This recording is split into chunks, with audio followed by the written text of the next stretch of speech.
जे जे अधिकारी तुम्ही बोलवल्यानंतर आलेली त्याच्यावर कारवाई केली जाईल, नंबर 1.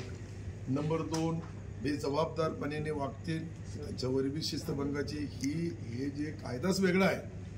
हे जे कायदा आहे हे कायदा असं नाही आहे. रेग्युलर कर्मचारी अधिकाऱ्यांना वागण्याचं वेगळं आहे आणि अशा संकटाच्या काळामध्ये कोणताही अधिकारी कर्मचारी याच्यामध्ये दिलेल्या आदेशाचा पालन करणार नाही तर त्याच्यावर कडक कारवाई करण्यात येईल आणि आपण सर्व त्याचे गवाह राहणार आहे.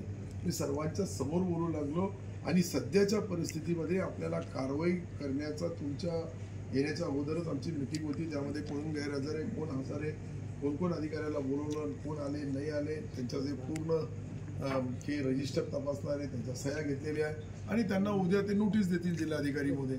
नोटीस दिल्यानंतर मग पुढची कारवाई काय करायची तेही करू. मुख्यालय राहत नाही सेवाधिकारी, हे मुख्यालयाच्या बाबतीत बोललो मी, पण आज काय सोडू नये असे आदेश मी आज आपल्या मीटिंगमध्ये दिले आणि त्याची अंमलबजावणी होईल. नसली तर माझा नंबर तुमच्याकडे, तुमचा नंबर माझ्याकडे. सकाळी 7 वाजता आले तर चहा घेऊ आपण आणि चहावर तुम्ही